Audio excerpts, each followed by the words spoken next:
வணக்கம். இது ஒரு தேர்தல் சிறப்பு நேர்காணல். இன்றைய நமது விருந்தினர் தமிழக முதல் அமைச்சர், அனைத்திந்திய அண்ணா திராவிட முன்னேற்றக் கழகத்தின் இணை ஒருங்கிணைப்பாளர் திரு எடப்பாடி கே பழனிசாமி அவர்கள். வணக்கம். வணக்கம் சார்.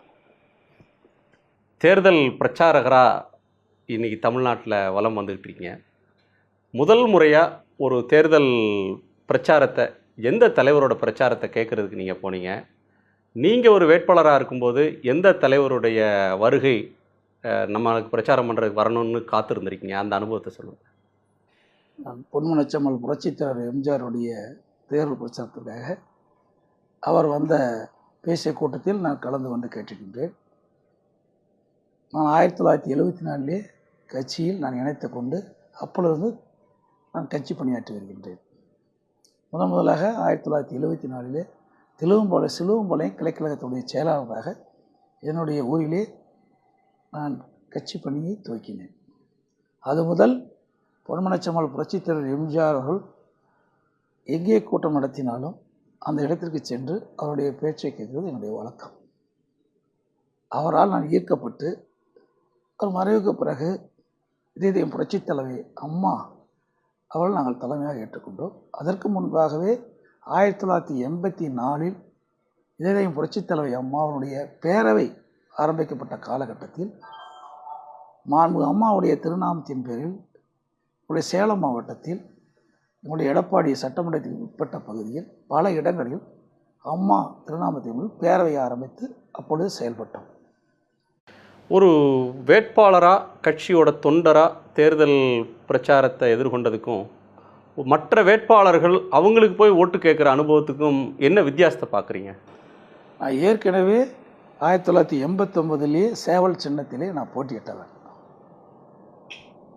அதற்கு முன்பு நாடாளுமன்ற தேர்தலில் நான் மரியாதைக்குரிய மறைந்த பி. கண்ணன் எம்பி அவர்களுக்கு பொறுப்பாளராக இருந்து பணியாற்றியவன்.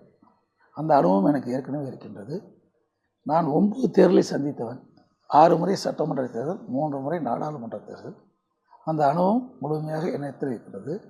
அது மட்டும் இல்லாமல் மாண்புமிகு புரட்சித் தலைவி அம்மா தேர்தல் சுற்றுப்பயணத்தின் போது நானும் சில இடங்களில் சுற்றுப்பயணம் செய்திருக்கின்றேன். அந்த அனுபவத்தை வைத்து தற்போது தேர்தல் பிரச்சாரத்தை துவங்கி சிறப்பான முறையிலே மக்களுக்கு அனைத்து இந்திய அண்ணா திராவிட முன்னேற்றக்கூடிய திட்டங்கள், இதயம் புரட்சித் தலைவி அம்மா போட்ட திட்டங்கள் முழுமையாக மக்களுக்கு சேர்ந்திருப்பதை இந்த தேர்தல் பிரச்சாரத்திலே நன்கு உணர முடிகிறது.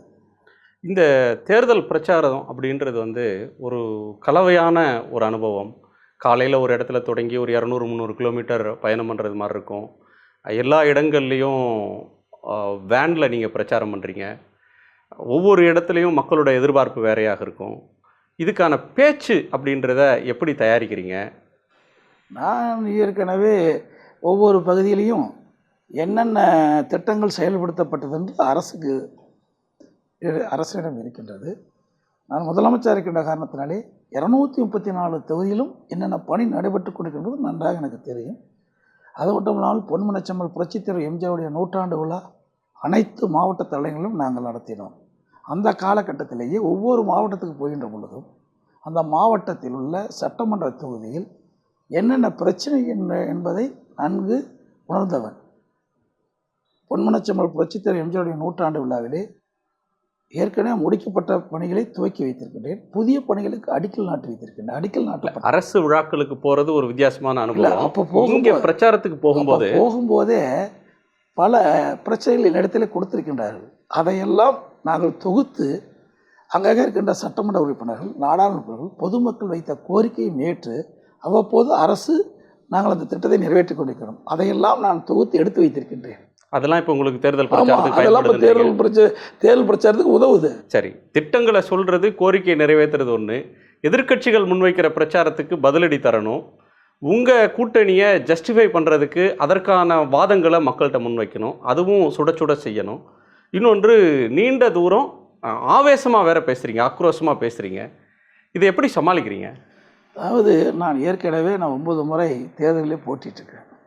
எதிர்க்கட்சிகள் என்ன குற்றச்சாட்டு சொல்லுவது எனக்கு நன்றாக தெரியும். பத்திரிகையில் எல்லாம் வருது, ஊடகத்தின் வாயிலாக வருகிறது. அதற்கு ஏற்றவாறு நாங்கள் பதில் சொல்கிறோம். அடுக்கு மொழியில் பேசுகிறது அப்படின்றது ஒரு திராவிட இயக்க பேச்சாளர்களுடைய ஒரு பாணி. மக்களை கவர்றது மாதிரி பேசுகிறது, அடுக்கு மொழியில் பேசுகிறது, சொல் அலங்காரத்தோடு பேசுகிறது. இப்போ ஜெயலலிதா அவர்களுடைய பிரச்சாரம் அப்படின்னு எடுத்துக்கிட்டாலும் அதில் ஆவேசம் இருக்கும், குட்டி கதைகள் இருக்கும், இறுதியாக பஞ்ச் டயலாக் இருக்கும். மோடியா, குஜராத்தின் மோடியா, தமிழ்நாட்டு லேடியா அப்படின்ற கேள்வி இருக்கும். ஒரு செய்வீங்களா அப்படின்னு மக்களை பார்த்து எங்கேஜ் பண்ணுற டோன் இருக்கும். இதில் நீங்கள் எதை அவங்கள்ட்டிருந்து பின்பற்றுறீங்க? இந்த பாணியிலேருந்து உங்கள் பிரச்சாரத்தை என்ன மாதிரி வடிவமைச்சுக்கிட்டீங்க? அவர்களெல்லாம் மக்களால் உருவாக்கப்பட்ட தலைவர்கள். நான் தொண்டன். படிப்படியாகத்தான் அந்த நிலைக்கு செல்ல முடிய வேண்டும். அப்படித்தான் நான் கருதுகின்றேன். அப்படித்தான் என்னுடைய நடவடிக்கையும் இருக்கின்றது. ஆகவே மக்கள் என்ன எண்ணுகின்றார்களோ அதை நாம் செயல்படுத்துகின்றோம். நீங்கள் சொல்கிற மாதிரி பஞ்சு டைலாக்கு மற்ற டைலாக்கெல்லாம் என்னுடைய சாதாரண தொண்டனுக்கு அப்படிப்பட்ட எண்ணம் எனக்கு தோன்றுவது கிடையாது. மக்களுக்கு என்ன செய்ய வேண்டும், எதை செய்தால் சரியாக இருக்கும், அதை நான் எண்ணி ஆங்காங்கே சொல்கிறேன். பஞ்ச் டைலாக் சரியாக வராது நமக்கு அப்படின்ற முடிவுக்கு வர்றீங்க? அப்படிலாம் கிடையாது. என்னுடைய லட்சியம், நான் ஒரு சாதாரண விவசாய குடும்பத்திலிருந்து பிறந்து வளர்ந்தவன். உழைத்து இயக்கத்துக்கு விசுவாசமாக இருந்து மாண்புமிகு புரட்சித் தலைவருடைய அன்பை பெற்று இன்றைக்கு இந்த நிலைக்கு உயர்ந்திருக்கின்றேன். என்னுடைய கவனமெல்லாம் மக்களுடைய பிரச்சனை தீர்ப்பது, மக்களோடு மக்களாக இணைந்து அவள் உள்ளத்தில் என்ன இருக்கு என்று தெரிந்து அதை நிறைவேற்றுவது தான் என்னுடைய லட்சியமாக கருதி நான் பணியாற்றுகின்றேன். ஒவ்வொரு தலைவரும் ஒரு பாணியை பின்பற்றுவாங்க. ஜெயலலிதா அவர்கள் ஒரு கட்டத்தில் வேன் பிரச்சாரம் செய்தாங்க. அதற்கு பிறகு விமானத்தில் ஹெலிகாப்டரில் 2-3 பெரிய கூட்டங்களை மட்டும் அட்டன் பண்ணுறது அப்படின்னு பண்ணாங்க. நீங்கள் தமிழ்நாடு முழுக்க சென்னையிலேருந்து கன்னியாகுமரி வரையிலும் வேன் பிரச்சாரம், ஏதேனும் ஒரு 4 முனை சந்திப்பில் நிறுத்தி பேசுகிறது அப்படின்ற ஒரு பாணியை பின்பற்றுறீங்க. ஏன் வேன் பிரச்சாரம்னு ரெஸ்ட்ரிக்ட் பண்ணிக்கிட்டீங்க? ஏன் பெரிய கூட்டங்கள் அப்படின்ற ஒன்று வேணான்னு தவிர்த்தீங்க? அதாவது தமிழகத்தில் உள்ள 39 பாராளுமன்றம், பாண்டிச்சேரி 1, 40 பாராளுமன்றம். தமிழகத்தில் 39 பாராளுமன்றத்தில் 234 தொகுதிகள் வருகின்றன. அனைத்து தொகுதிகளும் செல்ல வேண்டும் என்பது என்னுடைய திட்டம். 234 தொகுதி மக்களையும் சந்தித்து வாக்கு சேகரிக்க வேண்டும் என்ற எண்ணத்தின் அடிப்படையிலே இந்த தேர்தல் பிரச்சாரத்தை நான் துவக்கியிருக்கின்றேன். அந்த அடிப்படையிலே எல்லா பாராளுமன்றத்துக்கு உட்பட்ட சட்டமன்ற தொகுதியில் கூட்டம் ஏற்பாடு செய்கின்றார்கள். எங்களுடைய கழக நிர்வாகிகள், எங்களுடைய இயக்கத்தைச் சேர்ந்த சட்டமன்ற உறுப்பினர்கள், நாடாளுமன்றங்கள், கூட்டணி கட்சியைச் சேர்ந்த தலைவர் நிர்வாகிகள் அந்த கூட்டத்தில் கலந்து கொண்டு தான் பேசிக்கொண்டிருக்கின்றேன். ஆக ஒவ்வொரு சட்டமன்றத்துக்கு செல்கின்ற பொழுது தான் அங்கே என்ன பிரச்சனைக்கு என்பது நன்றாக தெரியும். அது சாலை வழியாக செல்கின்ற பொழுது மக்களுடைய எண்ணங்களை பிரதிபலிப்பதை நாம் பார்க்க முடியும். ஏற்கனவே நான் சட்டமன்ற தேர்தலிலும் நாடாளுமன்ற தேர்தலிலும் நான் போட்டியிருக்கிறேன். நாம் சாலையில் வழியாக செல்கின்ற பொழுது அந்த மக்களுடைய எண்ணங்களை நாம் கண்டுகொள்ளலாம். அவர் வீட்டிலிருந்து வேகமாக ஓடி முகமலர்ச்சியோடு 2 விரலை காட்டுகின்ற பொழுது நமக்கு நிச்சயம் வெற்றி உறுதி என்று எங்களுக்கு தெரியும். அந்த காட்சியை நான் சாலை வழியாக போகின்ற பொழுது, கிராமத்தின் வழியாக போகின்ற பொழுது, நகரத்தின் வழியாக போகின்ற பொழுது அந்த மக்கள் அவர்களை காட்டுகின்ற சையின் மூலமாகவும் மக்கள் 2 விரலை காட்டுகின்ற பொழுதே முகமலர்ச்சியோடு சிரிப்போடு 2 விரலை காட்டுவார்கள் பெண்கள் எல்லாம். ஆக எங்களுக்கு முழு ஆதரவு பெண்களும் பொதுமக்களும் இருப்பதாக உணர்கிறோம். நிச்சயமாக 39 பாராளுமன்றம், பாண்டிச்சேரி 1, இடைத்தேர்தலில் 18 சட்டமன்ற தொகுதியிலும் எங்களுடைய கழகமும் கூட்டணியும் வெல்லும். நீங்கள் மக்கள்கிட்ட எளிதாக அணுகுவது, மக்களை சென்று அடைவது அப்படின்ற ஒரு அம்சத்துக்காக இதை போகிறோன்றீங்க. ஒரு தொடங்கும் போது நீங்கள் ஹேண்ட் மைக்கை, கன் மைக் அப்படின்னு சொல்லுவோம், அதை வச்சு கையில் ஏந்தி பேசுனீங்க. அதற்கு பிறகு ஒரு காலர் மைக்கை பயன்படுத்துகிற ஒரு இதுக்கு வந்துட்டீங்க. இது ஒரு டெக்னாலஜி அப்கிரேடேஷன். ஏன் டக்குன்னு அந்த இதுக்கு ஹைடெக்காக மாறினீங்க? எனக்கு நீங்கள் மைக்கில் பேசும்போது இன்ஃபெக்ஷன் ஆகிடுது. இன்ஃபெக்ஷன் ஆனதையும் இப்போ கூட குரல் சரியாக வரல பாருங்க. இந்த இன்ஃபெக்ஷன் சரியாகலை, கடுமையாக குரல் பாதிச்சிடுது. நம்ம மைக்கில் பேசும்போது அதிகமாக இழுக்குது. அப்போ குரல் வலையெல்லாம் அதில் பாதிச்சுன்னு மருத்துவர் சொன்ன காரணத்தினால நீங்கள் இந்த மைக்கை பயன்படுத்துங்க. சத்தம் குறைவாக பேசினாவே வெளியில் அதிகமாக கேட்கும் சத்தம். அதனால் நீங்கள் இந்த மைக்கை பேசுனீங்களா உங்களுக்கு பேச்சே வராது எதிர்காலத்தில் அப்படின்னு மருத்துவருடைய ஆலோசனை பேரில் தான் இந்த மைக்கை நான் பேசுகிறேன். இதுக்கு முந்தியெல்லாம் ஹேண்ட் மைக்கு தான் பேசினேன். அப்போ ஒரு கூட்டத்தில் பேசுவோம், அதோட சரி. இது வரைக்கும் 187 கூட்டத்தில் நான் பேசியிருக்கிறேன். ஆக 2 நாள் முதல் 22ஆம் தேதி 23ஆம் தேதி பேசும்போது ஓரளவுக்கு இருந்தது. அடுத்த நாள் பேசும்போது தருமபுரியில் மரியாதைக்குரிய முன்னாள் மத்திய அமைச்சர், தருமபுரி நாடாளுமன்ற வேட்பாளர், தருமபுரி கூட்டணி கட்சியினுடைய வேட்பாளராக போட்டியிடுகின்ற மரியாதைக்கு அன்பு ராமதாஸ் அவரை ஆதரித்து பேசுகின்ற பொழுது அந்த ஹேண்ட்பைக்கில் பேசுகின்ற பொழுது அது எஃபெக்ட் ஆகி தொண்டையே பாதிச்சிட்டுது. இன்றைக்கு தொண்டை வலியோட மருத்துவ சிகிச்சை பெற்றுக்கிட்டு மருத்துவருடைய ஆலோசனைப்படி தான் இந்த மைக்கை பயன்படுத்தி பேசிகிட்டு இருக்கிறேன். தமிழ்நாட்டு மக்கள் இந்த தேர்தலில் என்ன தீர்ப்பை வழங்க போகிறாங்க அப்படின்றது ஒவ்வொரு தலைவருக்கும் முக்கியம். உங்களுக்கு தனிப்பட்ட வகையில் இது ரொம்ப முக்கியமான ஒரு தேர்தல். 2 ஆண்டுகளுக்கு முன்னால் நீங்கள் பதவி ஏற்ற போது இந்த ஆட்சி எவ்வளோ நாள் நீடிக்கும் அப்படின்னு ஆருடம் கணிக்கப்பட்டது. எவ்வளோ நாள் தாக்கு பிடிப்பீங்க அப்படின்னு பேச்சு வந்தது. இப்போ 2 ஆண்டுகள் நிறைவு செஞ்சிட்டிங்க. இது உங்கள் கட்சியினுடைய எம்எல்ஏக்கள் உங்களை ஏற்றுக்கொண்டுட்டாங்க. கட்சியோட நிர்வாகிகள் இந்த தலைமை அப்படின்ற ஒன்றை ஏற்றுக்கொண்டாங்க. மக்கள் இந்த தலைமையை ஏற்றுக்கொள்கிறாங்களா? தமிழ்நாட்டு மக்கள் உங்கள் தலைமையை ஏற்றுக்கொள்கிறாங்களான்றதுக்கு இது ஒரு மிகப்பெரிய ஒரு டெஸ்ட். இந்த டெஸ்ட்டில் பாஸ் பண்ணுவீங்களா? அதாவதுங்க, மாண்புமிகு புரட்சித் தலைவி மறைவுக்கு பிறகு கூட்டுறவு சங்க தேர்தல் நடந்தது. அந்த கூட்டுறவு சங்க தேர்தலில் இமாலய வெற்றியை நாங்கள் அடைஞ்சோம். கிட்டத்தட்ட 96% வெற்றியை நாங்கள் பெற்றுக்கிறோம். அதே மிகப்பெரிய வெற்றி. கூட்டுறவு சங்கம் மூலமாக விவசாயிகளுக்கு பல்வேறு நன்மை செய்ய முடியும். அதே போல் கூட்டுறவு சங்கத்தின் மூலமாகத்தான் நியாயவிலைக் கடைகள் இயங்கப்படுகின்றன. பொது விநியோக திட்டம் அது கிட்டத்தட்ட பார்த்திங்கன்னா 100% மக்கள் பொது விநியோக திட்டத்தினால் பயனடைகிறாங்க. அப்படிப்பட்ட மிகப்பெரிய திட்டத்திற்கு எங்களுடைய ஆதரவிலே இன்றைக்கு பல பேர் எங்கள் கட்சியை சேர்ந்தவங்க அந்த கூட்டுறவு சங்க தேர்தலில் வெற்றி பெற்று இன்றைக்கு பொறுப்புக்கு வந்திருக்கிறாங்க.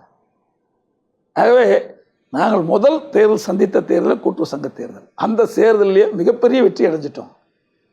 இப்போது நாடாளுமன்ற தேர்தல், சட்டமன்ற இடைத்தேர்தல் 2 வருகிறது. 2 தேர்தலுமே நிச்சயமாக மக்களிடத்திலே பேர் ஆதரவோடு மிகப்பெரிய வெற்றியை அனைத்து இந்திய அண்ணா திராவிட முன்னேற்ற கழகம் எங்களோடு கூட்டணியில் இடம்பெற்றுகின்ற கட்சிகளும் முழு வெற்றி பெறும். தமிழகத்தில் உள்ள 39 பாராளுமன்றம், பாண்டிச்சேரி 1 ஆக 40 பாராளுமன்றத்திலும் மிகப்பெரிய வெற்றியை மக்கள் எங்களுக்கு அளிப்பார்கள். 18 சட்டமன்ற தேர்தலில் கூட்டணி கட்சியினுடைய ஆதரவோடு அனைத்து இந்திய அண்ணா திராவிட முன்னேற்ற கழக வேட்பாளர்கள் போட்டியிடுறாங்க. அந்த 18 சட்டமன்ற இடைத்தேர்தலிலும் எங்களுடைய கழக வேட்பாளர்கள் நிச்சயமாக உறுதியாக வெற்றி பெறுவார்கள். அந்த வெற்றியின் மூலமாக உங்கள் தலைமை அங்கீகரிப்பாங்க அப்படின்னு மறைமுகமாக சொல்கிறீங்கன்னு நினைக்கிறேன். நான் தலைமைங்கிறத நான் சொல்கிறேன், தொண்டன் தான் நான் இன்றைக்கு நினைக்கிறேன். தலைமைங்கிற நிலைக்கு நான் செல்லவில்லை. இந்த மக்களுக்கு தேவையான நன்மைகளை செய்ய வேண்டும். நான் ஒரு விவசாயியாக இருந்து வந்திருக்கின்றேன். விவசாயி மட்டுமல்ல, விவசாய பணியை மேற்கொண்டிருக்கின்றேன். இன்றைக்கும் விவசாயம் செய்து கொண்டிருக்கின்றேன். ஆகவே இது பிரதான தொழில் விவசாய தொழிலினுடைய தொழில். இன்றைக்கி தமிழகத்தில் பார்த்திங்கன்னா 165 பேர் விவசாய பணியை தான் மேற்கொண்டிருக்கிறாங்க. விவசாய தொழிலாளர்களும் அதிகமாக இருக்கிறாங்க. ஆகவே விவசாயம் செழிக்க வேண்டும் என்றால் நீர் ஆதாரம் வகை முக்கியம். அந்த நீர் மேலாண்மை திட்டத்தை அம்மாவுடைய அரசு கவனமாக இருந்து செயல்பட்டு ஒரு சொட்டு நீர் கூட வீணாகாமல் பாதுகாக்க வேண்டும் என்பதுதான் என்னுடைய முதன்மையான திட்டம். கூட்டணி அப்படின்ற ஒன்றுக்கு போகிறதுக்கு முன்னாடி இந்த 18 எம்எல்ஏக்கள் அப்படின்றதில் வெற்றி பெறுவோம் அப்படின்னு சொல்கிறீங்க. இந்த 18 தொகுதிகள் அப்படின்றது ரொம்ப முக்கியம். மற்ற கூட்டணி கட்சிகளுக்கு பாமகவுக்கோ பாஜகவுக்கோ தேமுதிகவுக்கோ எம்பி தொகுதிகளை விட்டு கொடுத்தீங்க, தமாகவுக்கு விட்டு கொடுத்தீங்க. ஆனால் எம்எல்ஏ அப்படின்னு வரும்போது யாருக்கும் கிடையாது, நாங்கள் தான் கண்டெஸ்ட் பண்ணுவோம் அப்படின்னு சொல்லி எல்லோரிடமும் ஒரு நிபந்தனை மாதிரி அவங்க இந்த இடங்களில் நாங்கள் போட்டியிடுவோம், அதிமுக போட்டியிடுகிற 18 இடங்களிலும் அதிமுக ஆதரவுனாங்க. நாடாளுமன்ற தேர்தலை விட இந்த 18 தொகுதிகளுக்கான இடைத்தேர்தல் அப்படின்ற ஒன்றை அதை விட முக்கியம் அப்படின்னு நினைக்கிறீங்களா? அதனோட வெளிப்பாடாது. அதாவதுங்க, ஏற்கனவே இதே தெய்வம் புரட்சித் தலைவி அம்மா இருக்கின்ற பொழுது இந்த 18 இடத்துல நாங்கள் தான் போட்டியிட்டோம். ஆகவே எங்களுடைய சட்டமன்ற அனைத்து இந்திய அண்ணா திராவிட முன்னேற்ற கழக சட்டமன்ற உறுப்பினர்கள் தான் அதில் தேர்ந்தெடுக்கப்பட்டாங்க. ஆனால் சில பேருடைய தூண்டுதலின் பேரில் அவர் வெளியேறினார்கள்.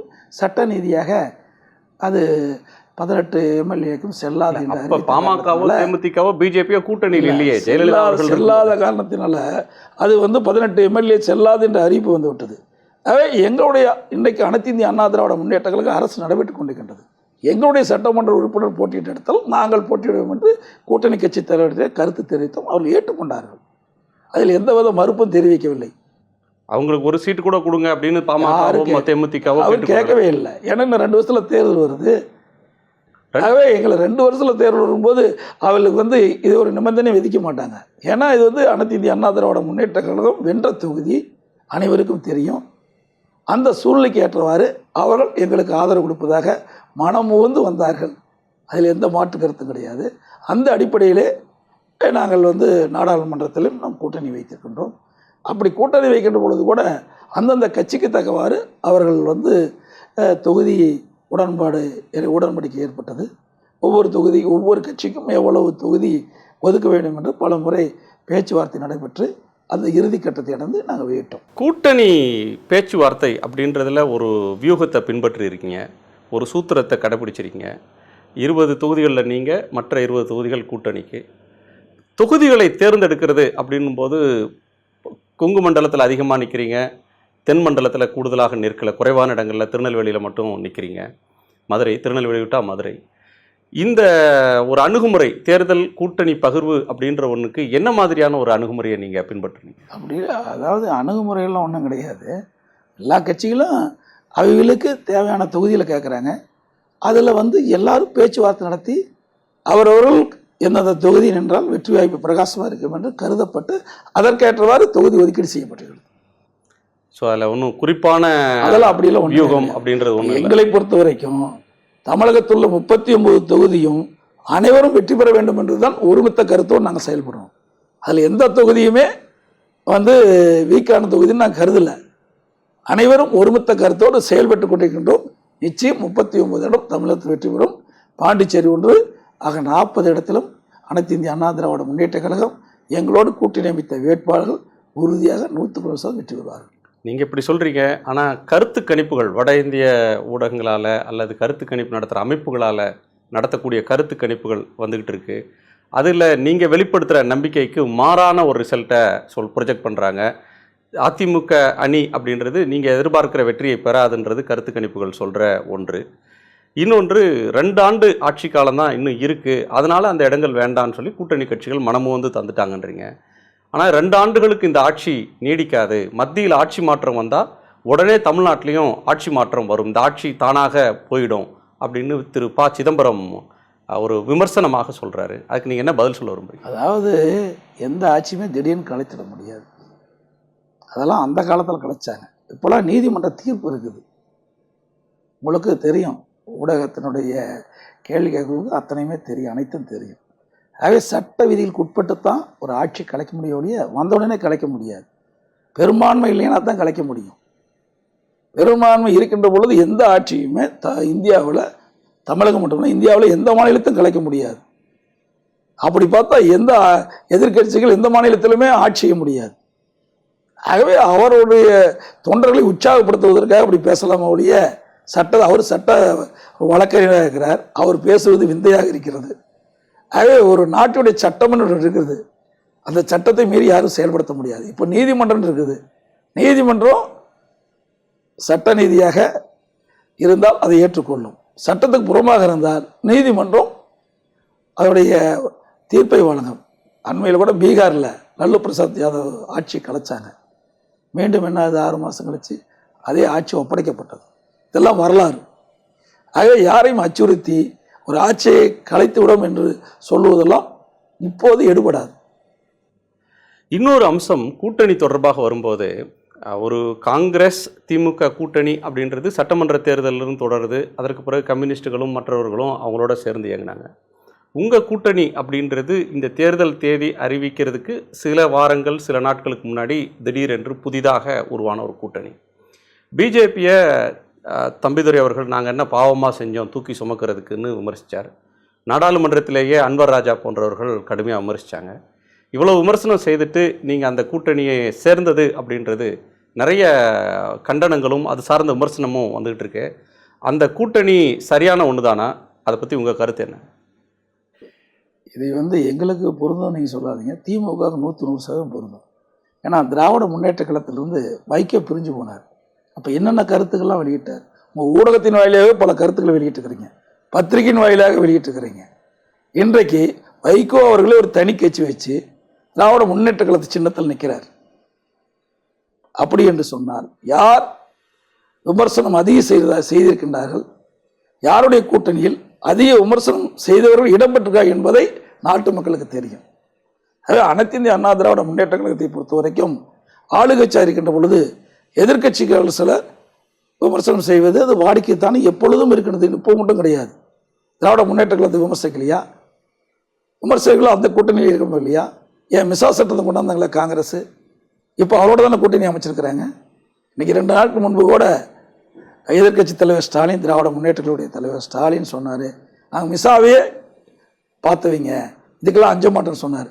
ஆக அப்படிப்பட்ட காங்கிரஸ் கட்சி தான் மிசா சட்டத்தை கொண்டாந்தது. அவர்களோடு இன்றைக்கு கூட்டு சேர்ந்து அந்த கட்சியை சேர்ந்தவர் ஒருவரை பிரதமராக ஆக்குன்னு சொல்லுகிற போது நாங்கள் கூட்டணி வச்சதில் என்ன தவறு? இல்லை, நீங்கள் காங்கிரஸோடு அவங்களுக்கு இருந்தது கடந்த கால முரண். அண்மையில் 2 ஆண்டுகளுக்குள்ளே அவங்களுக்கு எந்த நெருடலும் இல்லை. நீங்கள் தேர்தல் அறிவிக்கிறதுக்கு சில மாதம் முன்பு வரையிலும் ஒரு பிஜேபி மீதான விமர்சனங்களை பல்வேறு விஷயங்களில் வச்சுங்க. நிதி ஒதுக்குவது, கஜா புயலுக்கான நிவாரணம், நீட் விவகாரம், மேகதாது, இப்படி பல விஷயங்களில் விமர்சனங்களை நீங்கள் முன் வச்சிங்க. விமர்சித்து விட்டு கூட்டு சேர்ந்தது ஒரு விமர்சனத்துக்கு ஆளாகுதுன்னு கேட்கிறேன். அதாவது ஒவ்வொரு கட்சிக்கும் ஒரு கொள்கை உண்டு. அந்த கொள்கையின்படி தான் அந்த கட்சி வழிநடத்தி செல்வாங்க. அனைத்து இந்திய அண்ணா திராவிட முன்னேற்ற கழகத்தை பொறுத்த வரைக்கும் மக்களுக்கு நன்மை செய்ய வேண்டும். மாண்புமிகு தேதியும் புரட்சித் தலைவர் மறைவுக்கு பிறகு இந்த இயக்கத்தை கட்டி காத்து இந்த ஆட்சியை சிறப்பான முறையில் வழிநடத்தி செல்ல வேண்டும் என்ற அடிப்படையிலே நாங்கள் ஒரு மிகப்பெரிய கூட்டணி அமைத்திருக்கின்றோம். நான் பதவியேற்று 2 ஆண்டு காலம் ஆகின்ற முதலமைச்சராக. ஆக இந்த 2 ஆண்டு காலத்திலே இன்றைக்கு தேவையான நிதியை பெற வேண்டும். மத்திய அரசோடு இருந்து இணக்கமான சூழ்நிலை இருந்தால்தான் நமக்கு தேவையான நிதியை பெற முடியும்.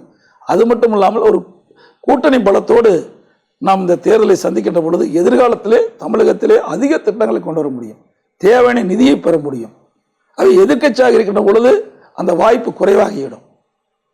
அதை கூட்டணி சேர்ந்து கூட்டணியில் அங்கம் வைத்து தேர்தலை சந்திக்கின்ற பொழுது அவர்களும் இதில் பங்கு பெறுகிறார்கள். இந்த மாநிலத்தினுடைய அக்கறையில் அவரும் பங்கெடுத்துக் கொள்கின்றார்கள். அப்படி பார்க்கின்ற பொழுது மத்தியிலே ஆட்சிக்கு நிச்சயம் பாரத பிரதமர் நரேந்திர மோடி அவர்கள் வருவார்கள். அப்படி வருகின்ற பொழுது பாரதிய ஜனதா கட்சி ஆட்சிக்கு மத்தியிலே வருகின்ற பொழுது தமிழகத்தில் நிறையான திட்டங்கள் நிறைவேற்றப்படும். குறிப்பாக அதிகமான நிதி கிடைப்பதற்கு வாய்ப்பு அதிகமாக உள்ளது. அந்த அடிப்படையில் மத்திய அரசும் மாநில அரசும் ஒருமித்த கருத்தோடு செயல்பட்டால் தான் மாநிலத்துடைய வளர்ச்சி பிரகாசமாக இருக்கும். இந்த அடிப்படையிலே தான் நாங்கள் கூட்டணி அமைச்சு போட்டியிடுகிறோம். 5 ஆண்டுகளில் செய்யாததை இப்போ அடுத்த வர்ற 5 ஆண்டுகளில் செஞ்சுருவாங்க அப்படின்னு சொல்கிறீங்களா? உங்கள் தேர்தல் அறிக்கையிலே கூட பணம் வர வேண்டியது வரல, அதை நாங்கள் வலியுறுத்தி பெறுவோம், மத்திய அரசாங்கம் தர வேண்டியதை தரல, வலியுறுத்தி பெறுவோம், வலியுறுத்துவோம்ன்றது நிறைய இடங்கள் இடம்பெறுது. கடந்த நீட் விவகாரம், மேகதாது, நிதி பகிர்வு, ஜிஎஸ்டி, இப்படியான விஷயங்களில் கடந்த 5 ஆண்டுகளில் பின்பற்றின அணுகுமுறையிலிருந்து வேற ஒரு அணுகுமுறையை மத்திய அரசாங்கம் பின்பற்றும் எதிர்காலத்தில் அப்படின்னு நீங்கள் நம்புறீங்களா? அதற்கு ஏதேனும் உத்தரவாதத்தை பிஜேபி தந்திருக்கா? அதாவது நான் தான் சொன்னேன், அப்போ எதிர்க்கட்சி 2வது நாங்கள் கூட்டணி கிடையாது. நீங்கள் இப்போ தான் சொன்னீங்க, இப்போ தான் கூட்டணி வச்சுருக்குது நீங்களே தான் சொன்னீங்க. அண்மையில் தான் கூட்டணி ஏற்படுத்தப்பட்டதுன்னு சொன்னீங்க. ஆகவே நாங்கள் கூட்டணி வந்த பிறகு அவர்கள் எங்களோடு பங்கு பெறுறாங்க. அவர்களும் எங்களோடு சேர்ந்து தான் பங்கு பெற்று தான் மக்களை சந்தித்து வாக்குகளை கேட்கிறோம். தமிழ்நாட்டுக்கு என்னென்ன திட்டங்களை கொண்டு வரும் என்று எங்களுக்கும் பங்கு இருக்குது, எங்களுடைய கூட்டணி கட்சியை சேர்ந்தவர்களுக்கும் பங்கு இருக்கின்றது. ஆக மத்தியிலே ஆட்சி வருகின்ற பொழுது நாங்கள் சொல்லுகின்ற திட்டத்தை தமிழகத்திலே நிறைவேற்றப்படுவார். ஸோ அணுகுமுறையில் மாற்றம் வரும் நிச்சயம். அதனால ஒரு எதிர்க்கட்சியாக இருக்கும்போது வேற, ஒருமித்த கருத்து ஏற்பட்டுப்பட்டு ஒரு கூட்டணி அமைச்ச பிறகு அந்த கூட்டணியுடைய தர்மத்தின் அடிப்படையில் அனைவரும் ஒருமித்த கருத்தோடு தான் மக்களிடத்திலே சந்திக்கிறோம். கருத்து கணிப்பு அப்படின்னு சொல்கிறது நான் சொன்னேன். தனிப்பெரும்பான்மையில் நரேந்திர மோடி கடந்த 5 ஆண்டுகளுக்கு முன்னாடி ஆட்சி அமைச்சார். இப்போது மீண்டும் பாஜக அணி ஆட்சிக்கு வந்தால் கூட தனிப்பெரும்பான்மை வராது, தேசிய ஜனநாயக கூட்டணி அப்படின்ற ஒன்றுக்கு தான் பெரும்பான்மை கிடைக்கும்னு கணிப்புகள் வருது. அதனுடைய மெய்த்தன்மை தேர்தல் முடிவு வெளியாகும் போது தான் எது மெய் எது பொய்ன்னு தெரியும். உங்களுக்கு பிஜேபிக்கு குறைவான இடம் கிடைச்சி உங்கள் தயவில் மத்தியில் ஆட்சி அமைக்கிற ஒரு நிலைமை வந்தால், அப்படி ஒரு சூழல் வருமானால் அந்த ஆட்சியில் அதிமுக இடம்பெறுமா? இது கற்பனையான கேள்வி. 100% பாரதிய ஜனதா கட்சி முழு மெஜாரிட்டியோடு தான் வரும். இது கற்பனையான கேள்விக்கு நாங்கள் பதில் சொல்ல இயலாது. இன்னொன்று, நீங்கள் இந்தியா முழுவதும் பல்வேறு மாநிலங்கள் இருக்கின்றன. அனைத்து எதிர்க்கட்சிகளும் ஒன்றாக சேர்ந்து ஒரு பிரதமரை தேர்ந்தெடுக்கப்பட்டிருக்குதா? இதுவரைக்கும் இல்லை. இங்க பிரதமர் வேட்பாளரை யாருமே சொல்லலையே, முன்மொழியவே இல்லையே. ஆனா பாரதிய ஜனதா கட்சியில அங்கம் வைக்கின்ற கூட்டணி இருக்கின்ற கட்சிகள்லாம் மாண்பு பாரத பிரதமர் நரேந்திர மோடி அவர்கள் தான் மீண்டும் பாரத பிரதமராக வருவார் என்று ஒருமித்த கருத்து நாங்கள் சொல்லிட்டு இருக்கிறோம் மக்கள்கிட்ட. மக்களும் ஆமாம் ஒரு தலைமை தான் முக்கியம் அப்படின்னு எண்ணுறாங்க. ஆனால் எதிரில் இருக்கின்ற மற்ற எதிர்கட்சிகள்லாம் ஒவ்வொரு மாநிலத்துக்கும் ஒரு பிரதமர் என்று கூறிக்கொண்டிருக்கின்றார்கள். இன்றைக்கு தமிழகத்தில் ராகுல் காந்திங்கிறாரு, சந்திரபாபு நாயுடு அவர்கள் ஏற்றுக்கொள்ள மாட்டேன்னு சொல்கிறாரு. அதே மேற்கு வங்க முதலமைச்சர் மம்தா பானர்ஜி அவங்க ஒரு மிக பிரம்மாண்டமான ஒரு கூட்டத்தை போட்டாங்க. அதில் ஸ்டாலின் கூட கலந்துக்கிட்டார். அப்போ தேர்தல் முடிஞ்ச பிறகு கூட்டணிகள்லாம் அமைந்து பிரதமரை தேர்ந்தெடுக்கலான்னு சொல்கிறாங்க. அதே போல் உத்தரப்பிரதேசத்தில் அகிலேஷ் யாதவ், மாயாவதி அவர்கள் இன்னும் யார் பிரதமர் என்று அறிவிக்கவில்லை. இப்படி ஒவ்வொருவருக்கும் ஒரு மனநிலை இருக்கின்றது. அவரவர் பிரதமர் ஆக முடியும் என்ற ஒரு எண்ணம் மனதில் இருக்கும்போது ஒருமித்த கருத்தை ஏற்படலை. அப்படி ஒருமித்த கருத்தை ஏற்படாத போது மாண்பு பாரத பிரதமர் நரேந்திர மோடிக்கு ஒருமித்த கருத்தோடு அவருடைய அணி கூட்டணியில் இருக்கிறவர்களாம் அங்க வைக்கின்ற கட்சிகள்லாம் எதிர்காலத்தில் தேர்தல் முடிஞ்ச பிறகு மாண்பு பாரத பிரதமர் நரேந்திர மோடி அவர்கள் தான் பாரத பிரதமர் வருவார் என்று ஒருமித்த கருத்தோடு செயல்படுறாங்க. தேர்தலில் சந்திக்கிறாங்க. நிச்சயம் அதிக இடங்களில் இந்தியாவில் வெற்றி வருவாங்க. 2004, 2009 இந்த தேர்தல் முடிவுகள் வித்தியாசமான முடிவு. 2004 இந்தியா ஒளிர்கிறது. இவர் நம்முடைய அடல் பிஹாரி வாஜ்பாய் மீண்டும் பிரதமர் வேட்பாளராக முன்னிறுத்தப்பட்டார். எதிர்க்கட்சியில் யாரும் முன்னிறுத்தலை. ஆனாலும் அவர் வெற்றி பெற முடியல. அத்வானியை பிரதமர் வேட்பாளராக முன்னிறுத்தினாங்க. எதிர்க்கட்சியில் யார் எதிர்த்தரப்புலன்னு கேட்ட கேள்வி வந்தது. அப்போதும் அவங்களால வெற்றி பெற முடியல. பிரதமர் வேட்பாளர் அப்படின்ற ஒன்றை அறிவிச்சிருந்ததுனாலேயே ஒருத்தருக்கு வெற்றி கிடைக்குதா அப்படின்றதுக்கு எந்த உத்தரவாதமும் இல்லை. அது ஒரு பக்கம். நீங்கள் எல்லா தேர்தல் கூட்டங்கள்லையும் ஒரு முக்கியமான பாயிண்ட்டை சொல்லிகிட்டே வரீங்க. உங்கள் கூட்டணியில் இருக்கக்கூடிய கட்சிகள் எல்லாம் வாக்கு வங்கி வலிமை இருக்கக்கூடிய கட்சிகள் அப்படின்னு. அரசியலில் ஒரு கட்சி இன்னொரு கட்சியோடு சேரும்போது 1+1+1ன்னு பலம் கூடுறதும் உண்டு. சில கட்சிகளோடு சேரும்போது சொந்த பலத்தை இழக்கக்கூடிய சூழல் வர்றதும் உண்டு. பிஜேபியோட சேர்ந்தது அப்படின்ற ஒன்று உங்களுக்கு பலத்தை கூட்டியிருக்கா, இல்லை உங்களுக்கு பலவீனமாக உணர்றீங்களா? அதாவதுங்க, இப்போ எங்களோட அமைக்கப்பட்ட கூட்டணியில் இடம்பெற்றுகின்ற கட்சிகள் எல்லாமே வாக்கு வங்கியுள்ள கட்சிகள். அனைத்து இந்திய அண்ணா திராவிட முன்னேற்ற கழகத்துக்கு மக்களிடத்திலே ஒரு குறிப்பிட்ட வாக்கு இருக்கிறது. பாட்டாளி மக்கள் கட்சிக்கு ஒரு குறிப்பிட்ட வாக்கு வங்கி உள்ள கட்சிகள். அதே போல் பாரதிய ஜனதா கட்சிக்கு ஒரு குறிப்பிட்ட சதவீதம் வாக்குள்ள கட்சிகள். அதே போல் தேசிய முற்போக்கு திராவிட கழகத்திற்கு ஒரு குறிப்பிட்ட வாக்கு வங்கியுள்ள கட்சிகள்லாம். அதே போல் புரட்சி பாரதம் இருக்குது, புதிய தமிழகம் இருக்குது, புதிய நீதி கட்சி இருக்குது, இன்னும் பல கட்சிகள் எங்களை கூட்டணியில் இடம்பெற்றிருக்கிறாங்க. இந்த கூட்டணிக்கு எல்லாமே வாக்கு வங்கியுள்ள கட்சிகள் ஒன்றாக இணைந்து தான் நாங்கள் இந்த தேர்தலை சந்திக்கிறோம். கடந்த 2014 நாடாளுமன்ற தேர்தலில் புரட்டி பாருங்கள். அப்போ ஒவ்வொரு கட்சிக்கும் எவ்வளோ வாக்கு இருக்குதுன்னு. அனைத்து இந்திய அண்ணா திராவிட முன்னேற்ற கழகம் முதல் இடத்திலே இருந்தது. 39 இடத்துல 37 இடத்துல நாங்கள் வெற்றி பெற்றோம் தமிழ்நாட்டில்.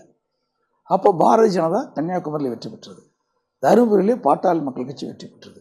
ஆக தமிழ்நாட்டில் 39 இடத்துல நாங்கள் வெற்றி பெற்றோம். குறிப்பாக பாட்டாளி மக்கள் கட்சி சேர்ந்த மரியாதைக்குரிய தருமபுரி நாடாளுமன்ற உறுப்பினர், தற்போது தருமபுரி நாடாளுமன்ற வேட்பாளர் தனியாக நின்று ஜெயிச்சார். இப்போ கூட்டணி செய்கின்ற பொழுது அனைத்து இந்திய அண்ணா திராவிட முன்னேற்றக்கூடிய பலம் கிடைக்குது. அதே மாதிரி தேசிய முற்போக்கு திராவிட கழகத்துக்கு பலம் கிடைக்குது, பாரதிய ஜனதா கட்சியோட பலம் கிடைக்குது, இன்னும் புதிய நீதி கட்சி, புதிய தமிழகம், புரட்சி பாரதம், இப்படி பல்வேறு கட்சிகளுடைய வாக்குகள் அது இணைகின்ற பொழுது 100% வெற்றி உறுதியாக்கப்படுகிறது. இதில் எந்த மாற்று கருத்தும் கிடையாது. ஏன்னா தமிழ்நாட்டில் வாக்கு வங்கி உள்ள கட்சிகளே எங்கள் கூட்டணியில் தான் இருக்குது. சரி, வாக்கு வங்கி வெற்றியை தேடி தரும் நிச்சயமா. ஏன்னா ஒவ்வொரு கட்சியும் அந்த வாக்கு வங்கி நம்பி தானே கட்சியை நடத்துகிறாங்க. ஆமாம், வாக்கு வங்கி இல்லாத கட்சி நடத்த முடியாது.